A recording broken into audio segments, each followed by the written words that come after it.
como no céu. O pão nosso de cada dia nos dai hoje. Perdoai as nossas ofensas, assim como nós perdoamos a quem nos tem ofendido. E não nos deixes cair em tentações, mas livra-nos de todo e qualquer mal, que assim seja.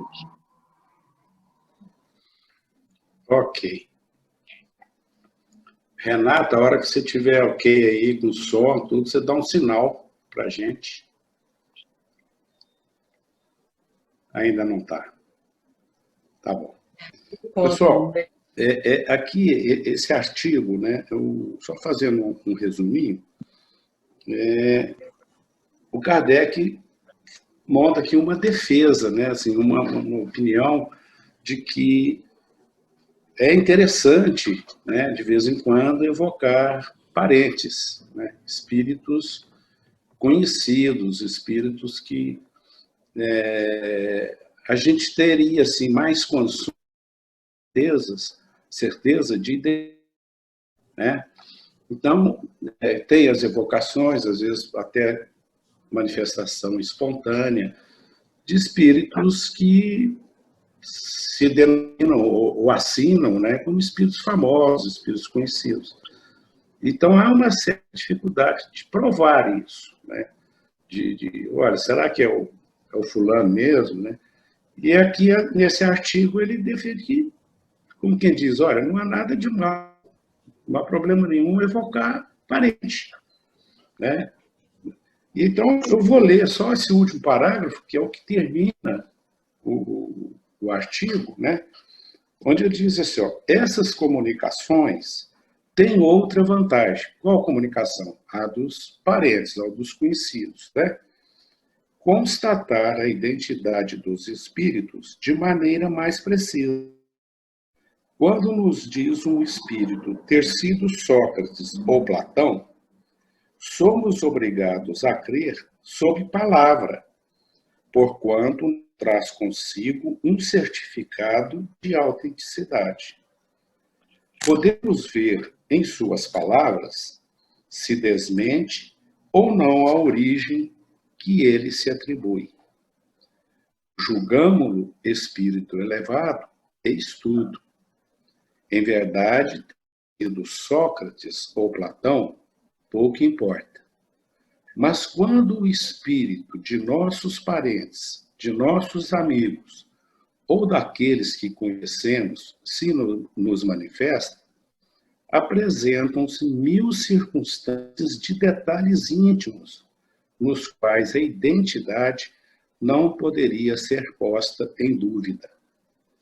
De algum modo, adquire-se a prova material. Pensamos, pois, que nos agradecerão se fizermos de vez em quando algumas dessas evocações íntimas. É o romance de costumes da vida espírita sem ficção.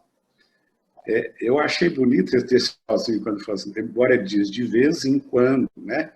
Não é para ficar todo dia, ô mamãe, eu quero ir de novo, vai lá toda segunda, toda sexta, pediu, papai manda, aí eu vou de novo na semana que vem, papai de novo, papai manda de novo, papai manda de novo, e aqui de vez em quando, mas eu achei bonito isso aqui quando diz, é o romance de costumes da vida espírita sem ficção.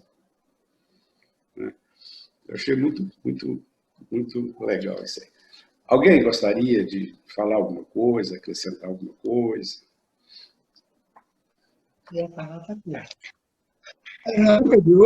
Na época de hoje, muitos espíritas, muitos centros espíritas do Brasil não gostam de médico. Não gostam de mensagem de família de jeito nenhum, detesta. Né? E eles aceitam. A maioria não aceita, tem medo.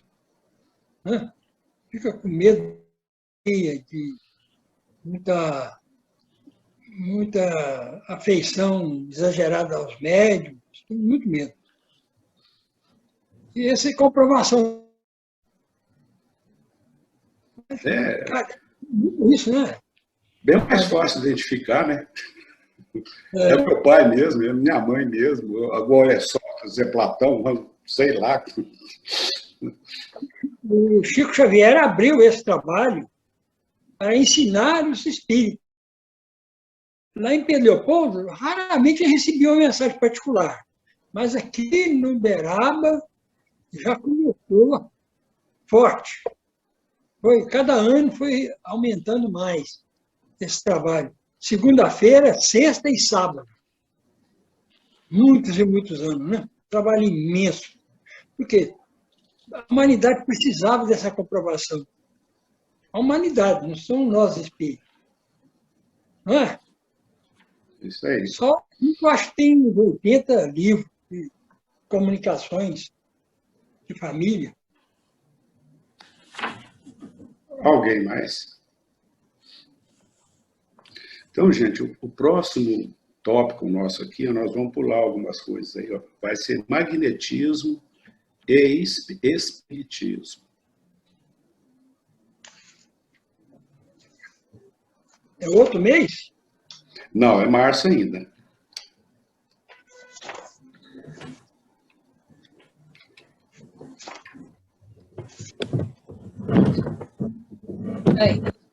Eu sei, mas eu já estou vendo. Ok, acharam? Achamos. Valéria, você está com o livro aí? Não, tá? Desculpa, tá? Não, sem problema, sem problema. Então, Generosa, Oi. você vai fazer um favor para nós. Você vai ler o artigo todo, mas em duas partes.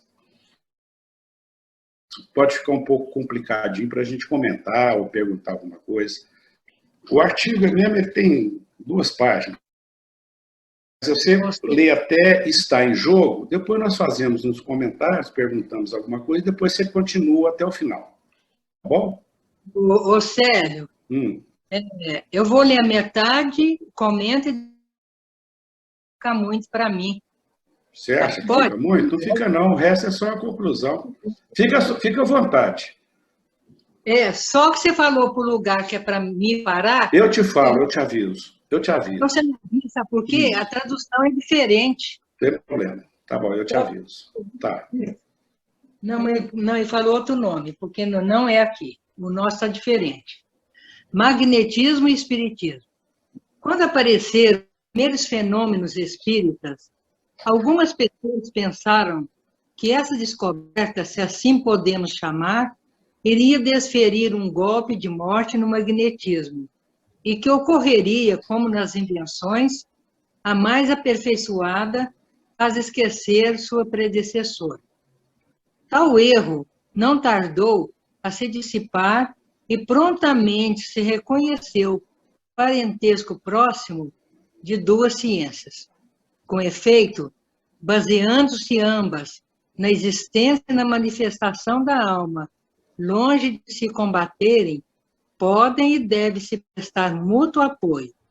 Elas se completam e se explicam mutuamente. Entretanto, seus respectivos adeptos discordam em alguns pontos. Certos magnetistas ainda não admitem a existência, a manifestação dos espíritos.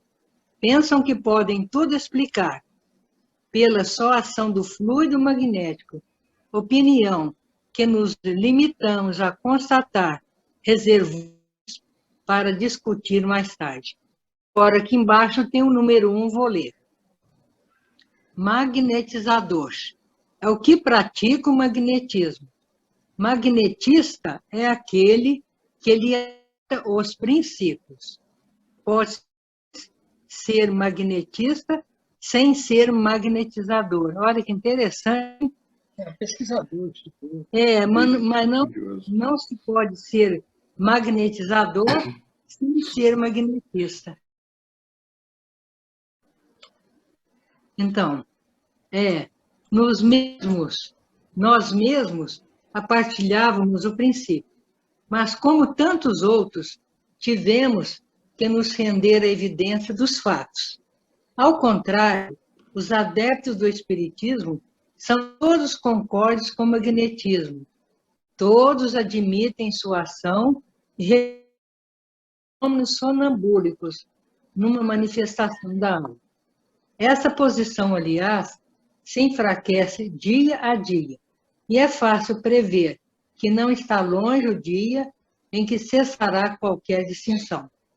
Tal divergência nada tem de surpreendente. No começo de uma ciência, ainda nada tem de surpreendente. Espera aí. No começo de uma ciência, ainda é muito fácil que cada um, olhando as coisas de seu ponto de vista, dela forme uma ideia diferente. As ciências mais positivas tiveram sempre em suas seitas, então, ardorosamente, teorias contrárias. Os sábios criaram escola contra escola, bandeira contra bandeira, e muitas vezes, para sua dignidade, as polêmicas se tornaram irritantes e agressivas, para o amor próprio ofendido e ultrapassaram os limites de uma sábia discussão. Esperemos que os sectários do magnetismo e do espiritismo, melhor inspirados, não deem ao mundo o escândalo de dissensões, muito pouco edificantes e sempre fatais à propagação da verdade, seja qual for o lado em que ela esteja. Podemos ter nossa opinião, sustentá-la e discuti-la, meio de nos esclarecermos, não é nos estraçalhando, processo pouco digno de homens sérios e que se torna ignóbil desde que entre em jogo interesse pessoal. Ok. Vocês podem explicar essa parte. Explica aí, Gê. Fala alguma coisa. Não, vou deixar para vocês. O texto é grande. O texto é bem grande. Quer falar? O Paulo vai falar. Sério, esse termo aqui, ele não entrou no magnetismo. Ele entrou na ciência e na briga entre os pesquisadores, que não acreditam na alma, não acreditam no magnetismo. Mas depois ficou discutindo o problema aí. Então, esse termo aqui, na verdade, não é nem magnetismo, é só os pesquisadores. Ele está fazendo. Que gostam de discutir como se discute partido político, né? Ciência, né? A ciência tem essa discussão. Ô, Célio, o magnetismo vem da própria pessoa, né? Do próprio indivíduo. É ele que doa o fluido. Né? Então, aí nós vamos recordar, gente, na época, o que estava ocorrendo. Quando surge o espiritismo, o magnetismo ele estava no ápice. Estudos assim profundos de magnetismo. Aí surge o espiritismo e com o surgimento do espiritismo, a participação dos espíritos, surgiu, né, naturalmente a polêmica entre vamos dizer assim, magnetistas, ou seja, os estudiosos do magnetismo, e nós sabemos que Kardec foi um. Kardec estudou muito magnetismo. Eu não sei, não me lembro, não tenho informação, não sei se ele era um magnetizador, mas estudioso do magnetismo ele foi. Né? Então, o que ocorre? Surgiu uns dizendo que não tinha nada a ver, que tudo não tinha espírito, era só o cidadão, o magnetizador, as forças ali, a manipulação dos fluidos, somente ao ser, sem interferência dos espíritos. E ele vem dizer aqui, gozado, que ele até diz assim, ó, nós mesmos pensávamos a ideia que está confessando isso. Aí, com o tempo, né, ele é muito aqui, ó, nós mesmos apartilhávamos essa ideia lá dos magnetismos, que não tinha nada com o espírito, né? Mas, como tantos outros, tivemos os fatos. Kardec até aí, um artigo desse, né? Então, o importante aqui, né, esse dado histórico, porque o magnetismo já estava ali, tanto que mais na frente ele vai falar, e nós sabemos também, ele não vai tocar mais em assunto de magnetismo, ele vai ser só espiritismo, porque o magnetismo já foi dito o que tinha que ser dito, já tinha sido estudado o que tinha que ser estudado, né? Ele começou cientificamente com Mesmer, né? Com Mesmer. E para cá, teve uma respeitabilidade no seu estudo. O Franz Anton Mesmer, na Alemanha, ele tinha um hospital enorme de magnetismo, e aplicava o magnetismo nas pessoas doentes. Então, tem muitos casos interessantes que eu li do Franz Anton Mesmer, que ele curava as pessoas através do magnetismo. Pessoas doentes há muito tempo, desequilibradas, odiadas, fizeram grandes curas. E o Franz Anton Mesmer é o mesmo vovô Pedro, da pomada vovô Pedro. É o mesmo espírito. E veja bem, outra coisa que também é bem interessante para nós, né? Vamos falar agora na época atual, olha, quando ele diz assim, os adeptos do espiritismo, ao contrário dos magnetistas, né? São todos partidários do magnetismo. Admitem sua ação e nos fenômenos sonambúlicos reconhecem uma manifestação da alma. Então, os espíritas não são contra o magnetismo, pelo contrário, né? Sabem que ele existe, só que percebem mais alguma coisa que não necessariamente todo magnetismo, quando vai magnetizar alguém, não significa que o espírito meio. Mas, além disso, eles conseguem, né, reconhecer a manifestação da alma. Então, ela já tem alguma coisa aí mais evoluída, né, vamos dizer assim, em relação ao magnetismo, né? E outra coisa também que eu achei bonito, só eu que estou falando, né, gente, mas tudo bem. Podemos ter nossa opinião, sustentá-la, discuti-la, mas o meio de nos esclarecermos não é nos estraçalhando. Eu achei isso aqui também chama muita atenção. Podemos ter opiniões divergentes, visões diferentes, mas não vamos, né, como ele diz aqui, não vamos nos esclarecer estraçalhando um ao outro. A parapsicologia, ela existe aí, é mais descrença do que crença. A parapsicologia, quem fala é Emmanuel. Ela já teve uma força muito grande, hoje ela é muito fraca, mas é mais descrença, não evoluiu. Então, o espiritismo apoia esses movimentos, mas nós temos uma estrutura profunda, né, de aprendizado, né?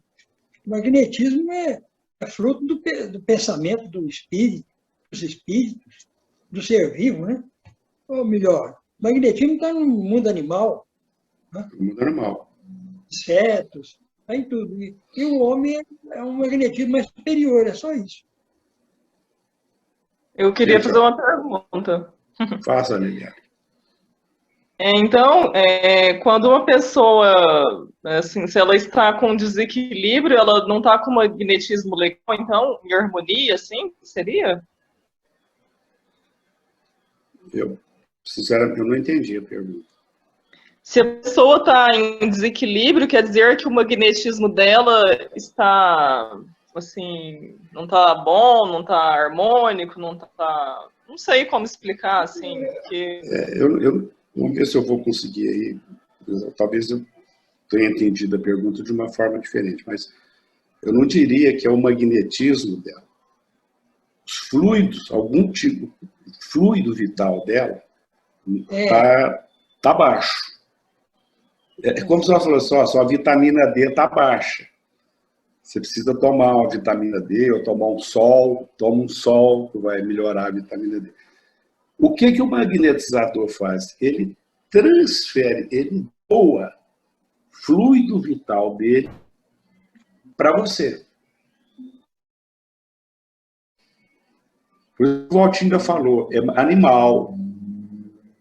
Nós não estamos curando a alma, o magnetizador não cura a alma, o magnetizador não alivia espírito. É físico a físico. Então, eu estou com uma certa energia, um fluido vital, alguma deficiência no estômago, por exemplo, o magnetizador ele percebe isso e doa fluido e cura, sem interferência de espírito. Porque quando há interferência de espírito, ele é um magnetizador, ele passa a ser um médium de cura. Aí é médium, tem interferência de espíritos. O Jacó Melo mesmo, ele é um magnetizador nato, só que ele é espírita. Então ele, quando ele vai trabalhar, né, isso eu falo porque é um depoimento dele, tem um livro dele diz isso. Ele pede os espíritos que intercedam, que ajudem. Então, o tratamento dado o passe, por exemplo, espiritual, normalmente ele é mais rápido do que o tratamento dado só pelo magnetizador. Então, vamos dizer, eu tenho um problema, algum distúrbio físico, o magnetizador ele levaria, por exemplo, 20 sessões para me dar a estabilidade. Quando tem a intervenção dos espíritos, ele leva 10 sessões, metade. Porque aí os espíritos sabem melhor ali conduzir essa energia, tá? Conhecendo o corpo, entendeu? Não é que você está sem magnetismo, você está com deficiência de alguma energia. Gente, eu estou falando do meu entender, vocês, por favor, se vocês não concordarem com isso, falar que outra coisa, corrijam, que nós estamos estudando. Nós estamos falando aqui que no texto, certo? O texto não está falando isso. Não, mas é por causa da pergunta dela, né, Valtinho? Se ela está sem magnetismo, né? Ô, Gê, você continuar a leitura? Oi. Fala, Liliane. Espera, a Liliane ia falar alguma coisa. Eu entendi, obrigada. Tá bom. Ô, Célio. Oi. Aqui, médium magnetizador hoje é muito... Né? Mas tem.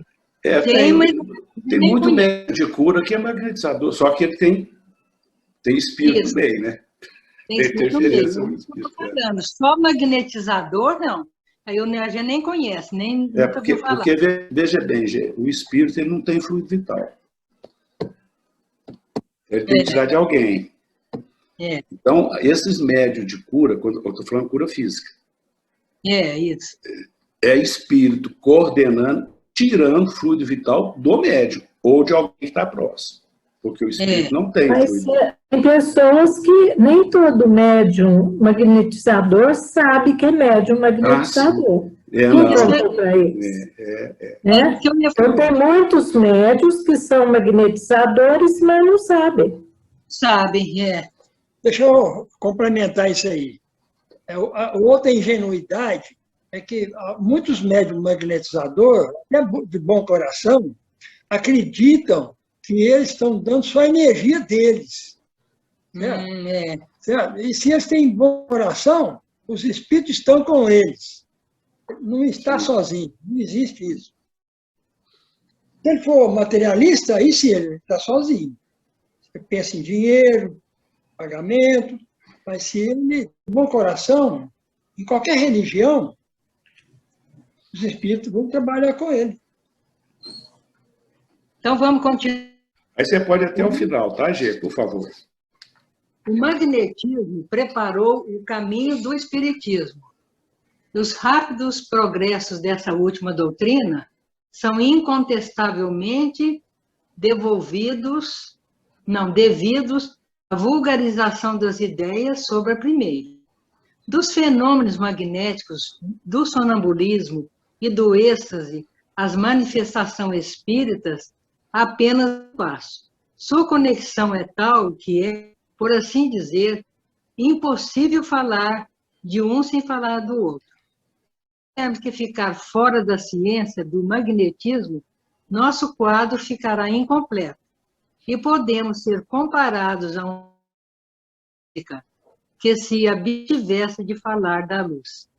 Contudo, como o magnetismo já possui entre nós órgãos especiais justamente acreditados, seria supérfluo insistirmos sobre um assunto tratado com superioridade de talento e de experiência. A ele não nos referimos, pois, senão acessoriamente, mas suficientemente para mostrar as relações íntimas das duas ciências, que, na verdade, não passam de uma. Devíamos aos nossos leitores essa profissão de fé, que terminamos prestando uma justa homenagem aos homens de convicção, que, enfrentando o ridículo e os dissabores, dedicaram-se corajosamente de uma causa tão humanitária. Seja qual for a opinião dos contemporâneos sobre o seu proveito pessoal, opinião que é sempre mais ou menos o reflexo das paixões vivazes, a posteridade, a justiça.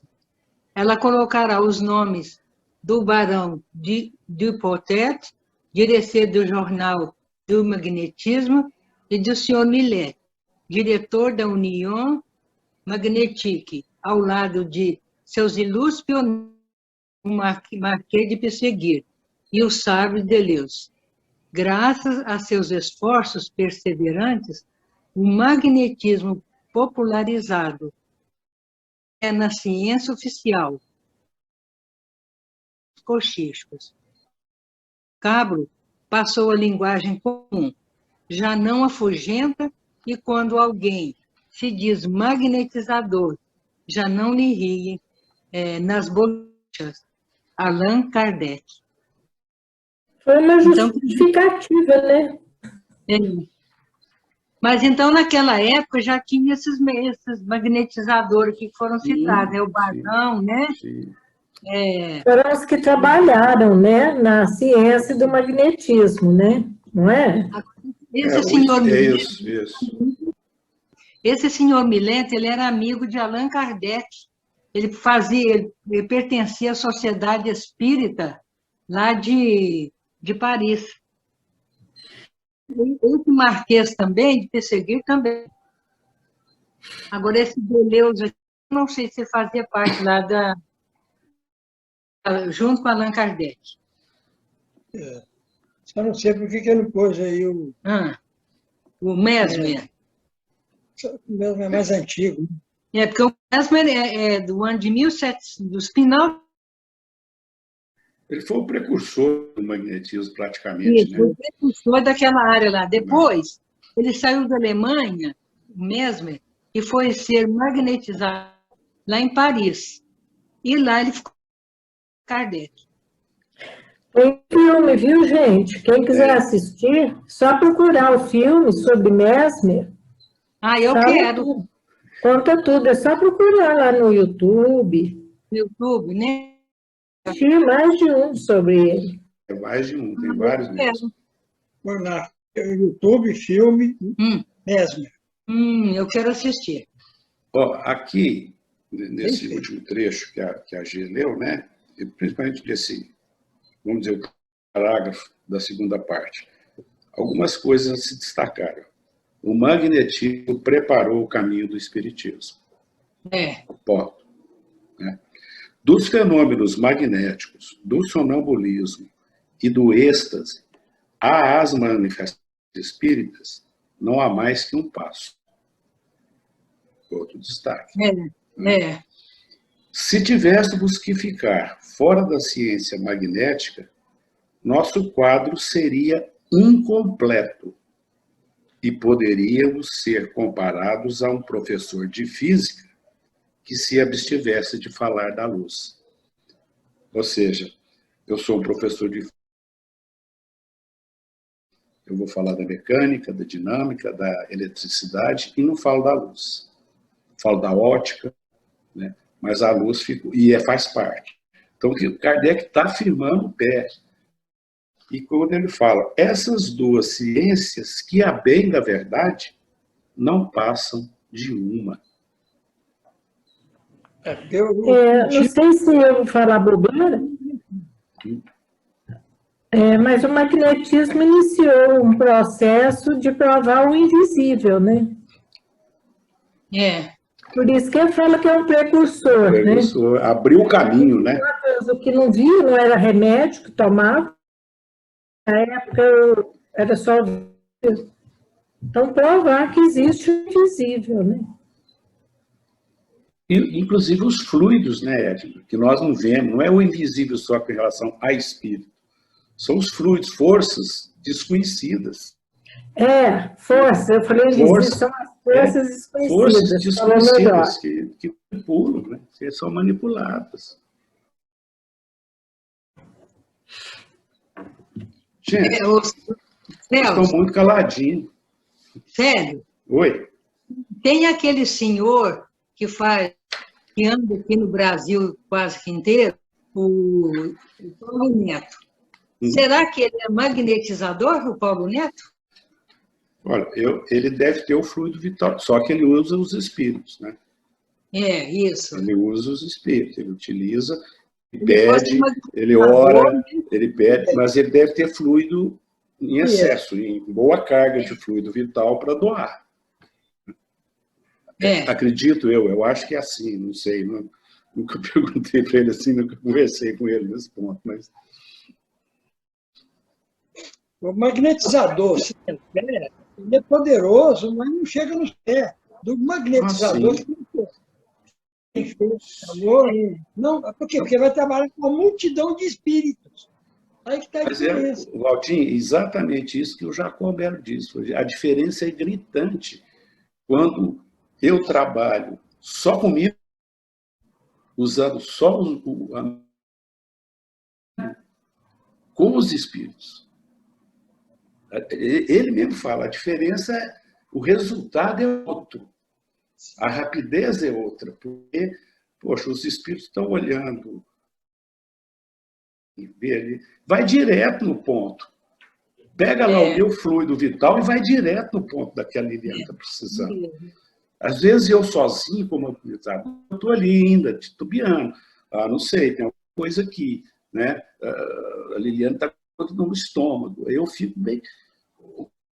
Não, já vou... Ele pega o meu fluido, ou o fluido de alguém, né, que está próximo, que tenha, e leva. A diferença é muito... O Jacob mesmo fala, a diferença é gritante. É gritante. A cura tem muitas forças em jogo, né? Tem o bom médium, o médium evangelizado, cheio de virtudes, tem o merecimento do doente, tem os bons espíritos ali em volta, né? Então, é uma quantidade de forças. Por mais bom que seja o médium, seja um grande magnetizador, se o paciente não tiver merecimento, como que fica? Ed, nós até comentamos no estudo de ontem, nada como trabalhar em equipe. Tem coisa melhor. É a equipe espiritual, encarnado, paciente. Nós estamos aqui falando de cura. Humildade. Paciente e humildade. Né? Nada como equipe. Nada como. Né? Câmara de passe. Câmara de passe. Câmara de passe é preparado, né? Você citou, é bom a gente aproveitar, né, essas citações. Câmara de passe. Ali também está sendo feito processo de alívio, né, cura, de espírito também. Do espírito, da alma, não é isso. O magnetizador, ele ele não atinge o magnetizador puro. Ele não atinge espírito. O que ele doa é só fluido vital, fluido animal. É de animal para animal. É físico para físico. Na cama de paz se envolve, ali pega-se, inclusive, o espírito. O espírito do paciente. Né? Oi, Walter. Oi, Walter. Se o magnetizador não acredita, é espírito, mas tem bom coração, igualzinho os curandeiros. As benzedeiras. Sabe? E pensava que é só dele, e não é. Quando ele tem amor, o céu está junto. Vamos lá? Vamos. Valtinho, eu deixei você para essa aí, porque eu sei que você leu muito aí, se não me engano, foi o irmão José aí, né? Os druidas. Ah, é. Próximo aí, ó, abril, mês de abril, o espiritismo entre os druidas.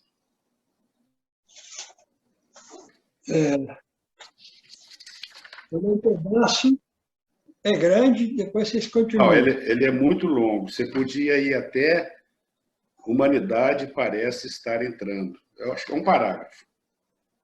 Ele vai longo. Isso aqui é semana que vem ainda. O espiritismo entre os druidas.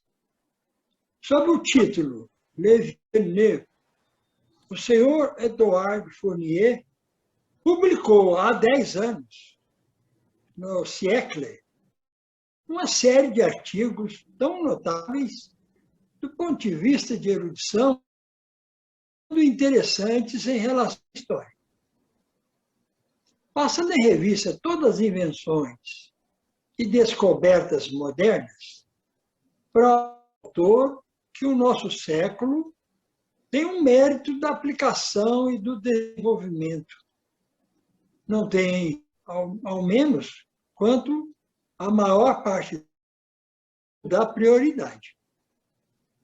A época em que o Sr. Fournier escrevia esses magníficos filmes,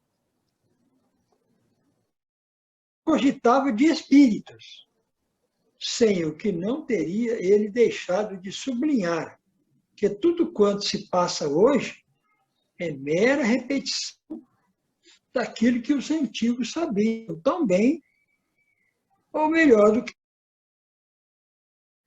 E o lamentamos, porque suas profundas investigações ter-lhe-iam permitido escavar a mística, quanto escavou a antiguidade industrial.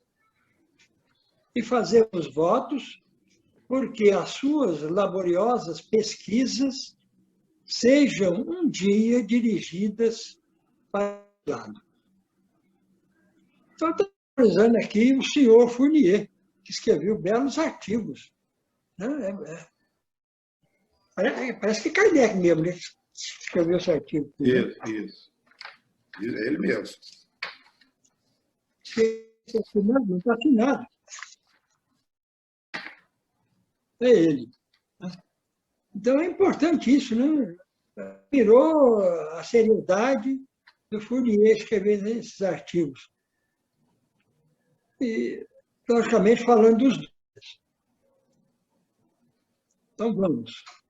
Quanto a nós, observações pessoais, nenhuma dúvida, nos deixam relativamente à antiguidade e à universalidade da doutrina ensinada pelos espíritos. A coincidência entre o que hoje nos dizem e as crenças das mais altas eras é um fato significativo do mais elevado alcance. Vamos notar, entretanto, que os traços da doutrina espírita, em parte alguma, vemos completa. Parece ter sido reservada à nossa época a tarefa de cor esses fragmentos esparsos em todos os povos, entre todos, a fim de chegarmos a unidade de princípios através de um conjunto mais completo e, sobretudo, mais geral de manifestações, dão razão ao autor do artigo, o Sr. Fournier, um pouco antes, sobre o período psicológico no qual, aparentemente, está entrando a humanidade. Ainda não falou dos druidas, né? Está entrando. Aqui ele fez uma introdução. Esse Eduardo Fournier, ele era dramaturgo, historiador, bibliografista e bibliotecário. Esse artigo dele, infelizmente, ele não tem traduzido no português. Esse artigo não, esse Leviennev, quer dizer, Velho Novo, ele abrange, faz a ligação de todas as descobertas ali do século XIX e o avanço da indústria, né, o avanço da tecnologia naquele século, ele se liga com o passado. Por isso que Kardec fala, se o espiritismo tivesse saído dali, ele teria feito um artigo, alguma pesquisa, e ia ligar o espiritismo também lá no passado. Né? Lamentavelmente, ainda não teve essa oportunidade, porque senão ele iria pesquisar isso também. Né? E é falando, né, Walter, não nos deixam nossas opiniões pessoais nenhuma dúvida sobre a antiguidade e a universalidade da doutrina que os espíritos nos ensinam. Ou seja, Kardec disse, gente, não fui eu que inventei isso aqui, não. Isso não é coisa minha, não. Isso mas, né, em parte completa. Então, você pode ir pegando fragmentos, né, mosaicos, estilhaços. O Kardec veio, né, junto aí, os que eram todos mesmo, aquela pleiade, para vamos fazer o mosaico aí agora. Pegar tudo que está estilhaçado e vamos jogar uma coisa mais, né, completa. Né? Os druidas foram na França. Mas no Egito, Emmanuel fala que já conhecia os fenômenos mediúnicos, né? Os fenômenos espirituais, o magnetismo. Era uma doutrina secreta, mas está lá no pergaminho deles. Esse artigo aqui, pessoal, ele é super interessante. Eu peço que não percam as próximas quintas-feiras, porque vai mais umas duas aqui. Ele é bem longo e ele vai entrar ainda nos druidas ali, como é que eles pensavam. Tem uns 10 minutos ainda. Ah, não, nós vamos ler mais. Regina.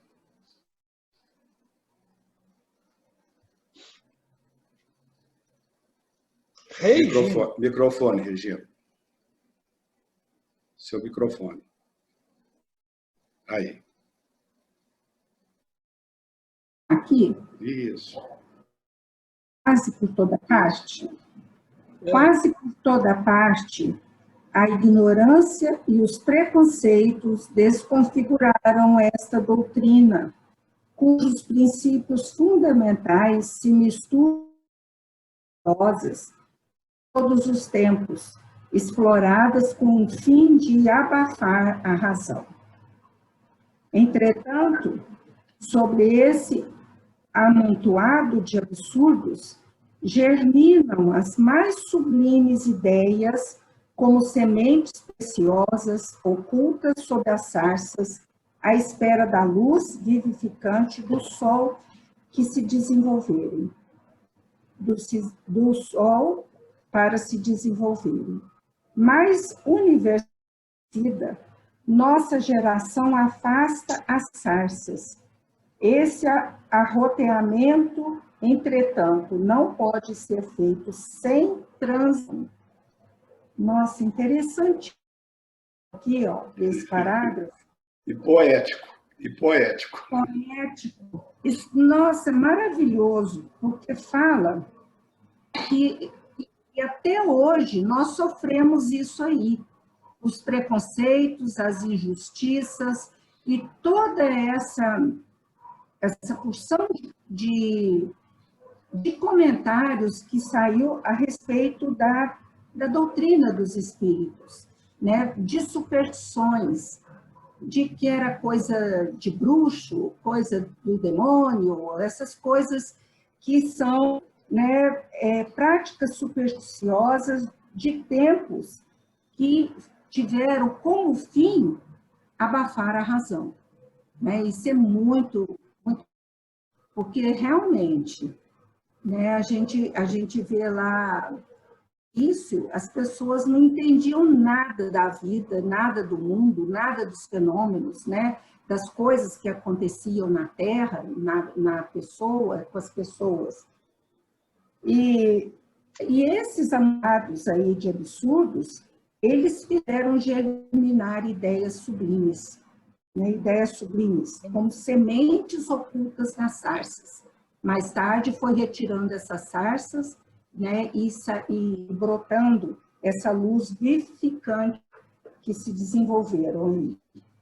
Deixemos, pois, as boas sementes o tempo necessário do seu desenvolvimento e as más ervas o tempo para desaparecer. A doutrina druídica oferece um curioso exemplo daquilo que é essa doutrina de que não conhecemos mais que as práticas exteriores eleva-se, sob certos aspectos, às mais sublimes verdades. Essas verdades eram apenas para os iniciados.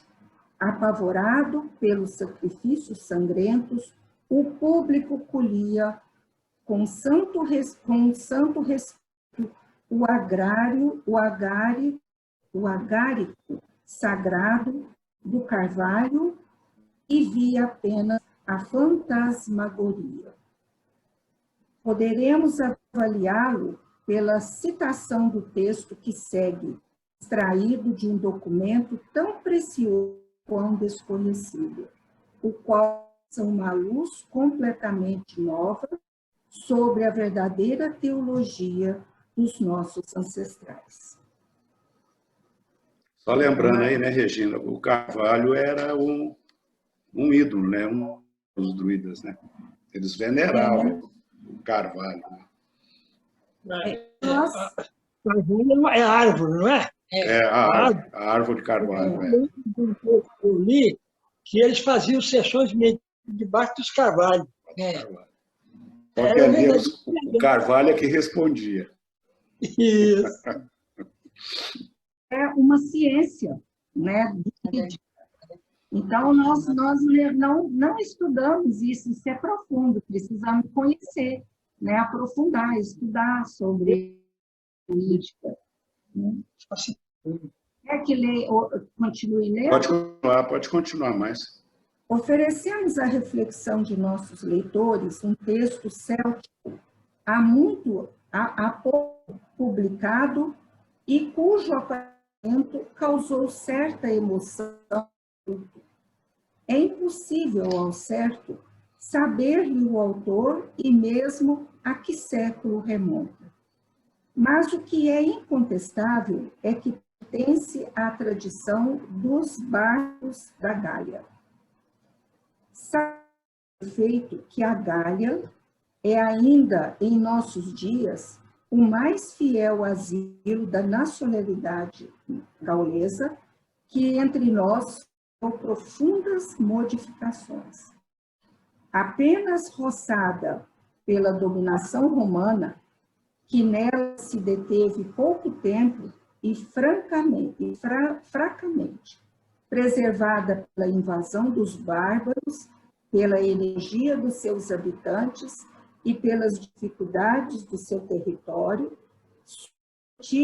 submetida mais tarde à dinastia normanda, a qual, entretanto, se obrigada a lhe deixar um certo grau de independência, o nome de Gália, que sempre conservou, é um traço distinto pelo qual se liga, sem descontinuidade ao período antigo.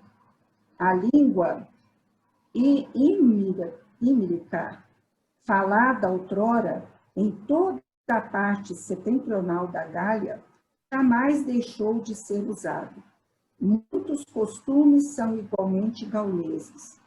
De todas as influências estranhas, a única que logrou um triunfo completo foi o cristianismo, mas não sem grandes dificuldades relativamente à supremacia da Igreja Romana, cuja reforma no século XVI não fez mais que determinar a queda, há muito preparada nessas regiões cheias de indefectível independência.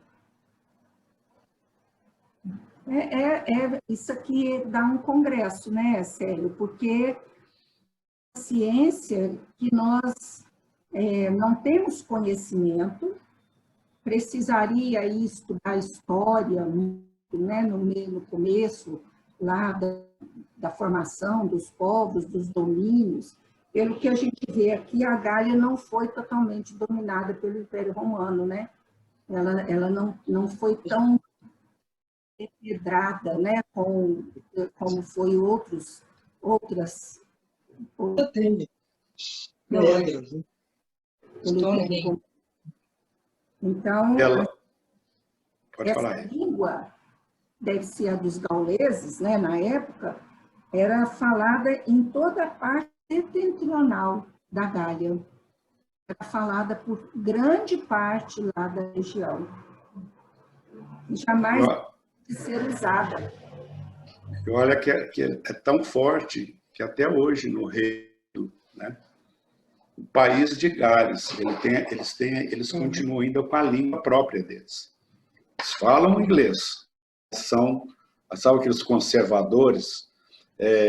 O príncipe Charles mesmo, né, quando ele atingiu uma determinada idade, como herdeiro do trono, ele foi para o país de Gales para aprender o idioma. E quando ele foi lá, eles não reconheciam ele como príncipe de Gales. E o título dele ainda hoje, depois desse, vai ser o rei, se ele estiver vivo, né? Porque a Elizabeth não desencarna. Então, você vê a força. E eu estava me lembrando aí que, enquanto você estava lendo, eu vou pedir até um auxílio para a Generosa, que tem uma memória. Emmanuel cita pra caramba os gauleses aí nos romances dele. Lembra daquela igreja cristã primitiva, lá, os cristãos primitivos? Muitos ali eram da Gália. São gauleses, estão lembrados dos... Eu não me lembro se é Paulo Estevão, Ave Cristo, eles citam muito. E aqui ele fala de todas as influências estranhas, a única que triunfou completamente foi o cristianismo. Olha que coisa interessante. Deu continuidade, né? Sério. Até lá na Inglaterra, tem um lugar lá, vocês já viram? Stonehenge.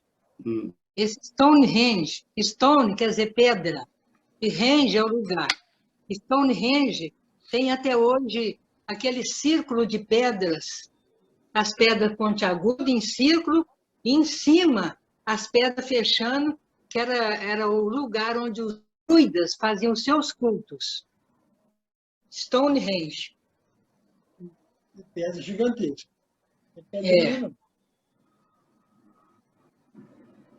Quer que alguém mais?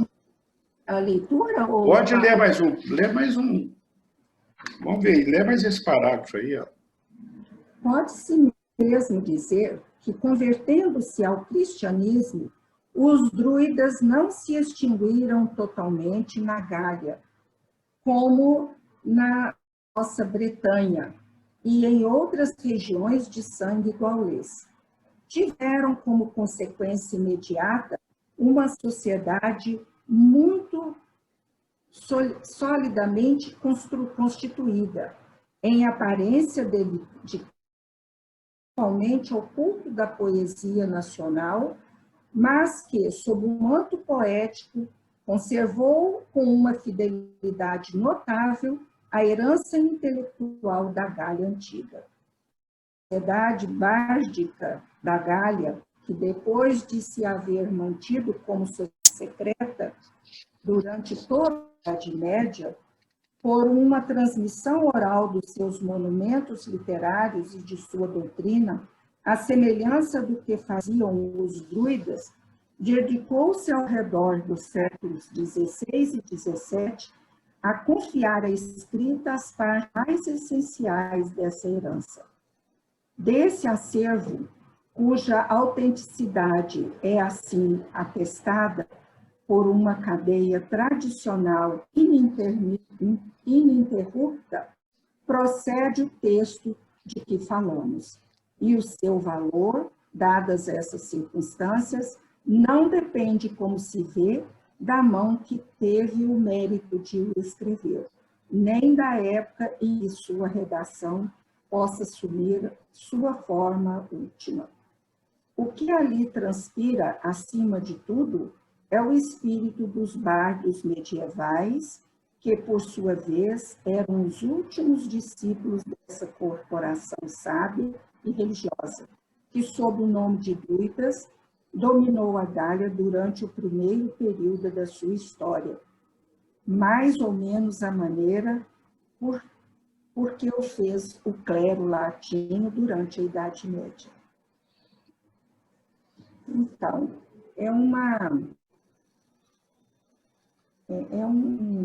o cristianismo, né, ele não se extinguiu, pode-se dizer mesmo que, convertendo-se ao cristianismo, os druidas não se extinguiram totalmente. Quer dizer, essa tradição ainda se conserva, né? E como também na Bretanha, na Grã-Bretanha, né? E nas outras regiões de sangue gaulês. Tiveram como consequência imediata uma sociedade muito solidamente constituída. Quer dizer, uma sociedade com uma base muito forte, né, desses princípios dos druidas, bastante forte, em aparência dedicada principalmente ao culto da poesia nacional, a valorização da cultura, né, nacional, a poesia, né, aqueles cantos. A gente vê hoje alguns cantos célticos, né, são muito bonitos, são diferentes, né, aquelas gaitas de fole, daquela região. Então, são coisas assim que a gente tem que aprofundar para conhecer essa história. A doutrina ampla, que ela remete a todas as ciências da Terra, né? Tudo, todas as ciências, geografia, história, né? A sociologia, tudo. É rico demais, né? É rico demais, demais da conta, né? Sei. Mais ou menos isso aí, né, que transpira o clima de tudo, é o espírito dos bardos medievais, desses povos, né, da época medieval. A gente vê o tanto que eles foram batalhadores, né, para vencer impérios que queriam invadir suas terras, e que eles valentemente, né, dominaram ali e preservam até hoje. Alguém gostaria de falar mais alguma coisa? Nós encerramos. Um comentário aqui. Na hora de trazer o espiritinho para a Terra, eles não escolheram a Bretanha, a Inglaterra, país de Gales, escolheram a França. Certo? Interessante. Será por quê, né? Sabe? As brigas entre a França sempre quis dominar. É isso aí. Gente, vamos encerrar então por hoje. Tá? 3. Edna, você faz a prece para nós, por favor? Muito bom.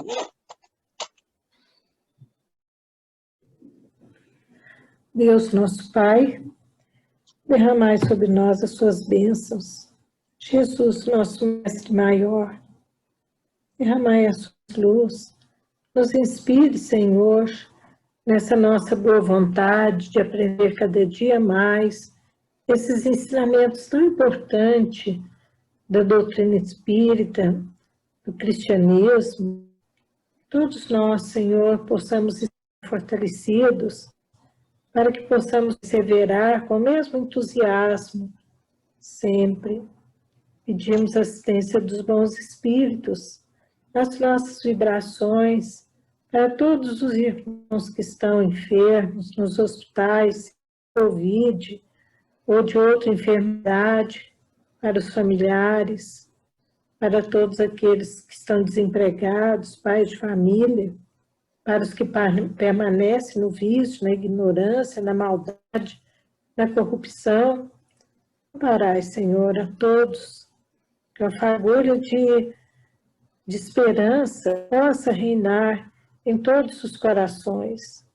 Amparai, Senhor, nossos familiares, e agradecemos também, Senhor, por tantas oportunidades que tivemos nessa encarnação. Oportunidade da doutrina, oportunidades várias que temos recebido. Agradecemos aos benfeitores que nos auxiliam sempre e encerramos, Senhor, mais um trabalho de estudo do dia. Que sua paz permaneça conosco. Assim seja. Muito bom. Que assim seja. Gente, boa noite, um bom descanso para todos. Boa noite. E Muito até bom. amanhã, se Deus quiser. Muito bom mesmo. Eu Tchau, amo, amigo. eu amo Muito história. bom. Eu amo Excelente. história. Boa noite. Bom Bem. descanso. Tchau, gente. Tchau para todo mundo. Bom fim de semana, se puderem. Amanhã vai sair uma nova lei da prefeita. Vai ferrar todo mundo.